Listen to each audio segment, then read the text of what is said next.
Presidency কলেজে পরীক্ষা চলাকালীন সমস্ত পরীক্ষার্থীরা পরীক্ষা দেওয়ার সময় টেবিলের ওপর গায়ত্রী মন্ত্র রেখেছিল।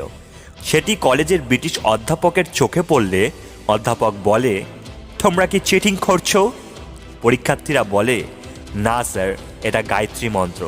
তা শুনে অধ্যাপক রেগে গিয়ে বলে, আমরা চেষ্টা করিতেছি তোমাদের এই কুসংস্কারগুলোকে মুছে ফেলবার জন্য, আর তোমরা এক জায়গাতেই পড়ে আছো।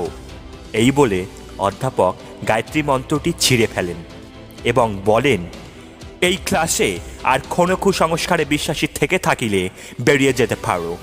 সেই সময় একটি ছেলে হাত তোলে এবং অধ্যাপকের উদ্দেশ্যে বলেন, স্যার, আপনার আইডিওলজি আমার খুব ভালো লেগেছে। আপনার প্রতি অনুপ্রাণিত হয়ে আমি সেই জিনিস করতে চাই যেটা আপনাকে দেখে আমি প্রথম দিন থেকে করতে চেয়েছিলাম। অধ্যাপক বলেন, বেশ ভালো, সেটা কি? তারপর সেই ছাত্রটি নিজের পায়ের জুতো খুলে ইচ্ছা মতন অধ্যাপককে জুতো দিয়ে পিটাতে থাকে। সেই ছেলেটির নাম সুভাষচন্দ্র বোস। হ্যাঁ, তিনি কখনোই তার দেশের মাটিকে ছোট হতে দেয়নি, যার প্রাণ ছিল শুধুমাত্র দেশকে স্বাধীনতা দেওয়ার জন্য। একবার প্রিন্স অফ ওয়েলস কলকাতায় আসলে গান্ধীজি ঠিক করেছিলেন ব্রিটিশদের সমস্ত কিছু বয়কট করবেন। তবে নেতাজি বলেছিলেন, এইবার আমরা ব্রিটিশদের দ্রব্য বয়কট করব না, এইবার ব্রিটিশদের কাছে আমরা আমাদের পোশাক বিক্রি করব। এত বড় প্রিন্স ভারতে আসছেন আর কিছু না কিনেই চলে যাবে, এটা ভালো দেখায় না। এরপর প্রিন্সের জন্য যে মহোৎসব তৈরি হয়েছিল, সেখানে সুভাষ ও তার সহকারীরা খাদির তৈরি পোশাক বিক্রি করবার জন্য প্রবেশ করেছিল। তবে কিছু ব্রিটিশ সিপাহী নেতাজি ও তার সহকারীকে আটক করে এবং হেসে বলে, তোমাদের এই খাদি প্রিন্স পরবে?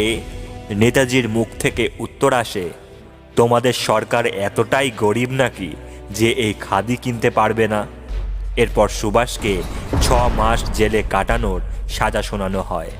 যদিও মজার বিষয় হলো, নেতাজি যতবারই জেলে যেতেন, জেলে প্রবেশ করবার আগে বলতেন, আমি আবার ছাড়া পেয়ে যাব। একবার বার্লিনে সুসজ্জিত ঘরের ভেতরে বসে বই পড়ছিলেন নেতাজি। ঘরের ভেতরে ও বাইরে ছিল প্রচুর মানুষ। তারই মাঝে বসে আছেন নেতাজি, আর অপেক্ষা কখন তিনি আসবেন। অবশেষে এলেন তিনি। সামরিক পোশাক, বুকে নাৎসি স্বস্তিক চিহ্ন আর বিখ্যাত সেই মাছিগোপ। তার সামনেই দাঁড়িয়ে হিটলার। কিন্তু হিটলারকে দেখেও নেতাজি জায়গা ছেড়ে উঠলেন না। প্রশ্ন আসে, কে তুমি যে হিটলারকে দেখেও সম্মান জানানোর প্রয়োজন বোধ করলে না? উত্তর আসে, আপনি হিটলার নন, একজন বহুরূপী মাত্র। এরপর আরও একজন এলেন, নেতাজি উঠলেন না। এমনভাবে অনেকক্ষণ চলার পর হঠাৎই একটি হাত নেতাজির কাঁধে নেমে এলো। এবার উঠে দাঁড়ালেন নেতাজি, বাড়িয়ে দিলেন হাত। হ্যাঁ, এইবার সামনে দাঁড়িয়ে আছেন আসল হিটলার। হিটলার বলল, আমার এরকম বেশ অনেক বহুরূপী রয়েছে, সেটা অনেকেই জানে, কিন্তু আমি যে আসল হিটলার তুমি বুঝলে কিভাবে? জবাবে একটু হেসে তিনি বলেন, সুভাষচন্দ্রের কাঁধে হাত রাখার সাহস একমাত্র আসল হিটলারেরই আছে।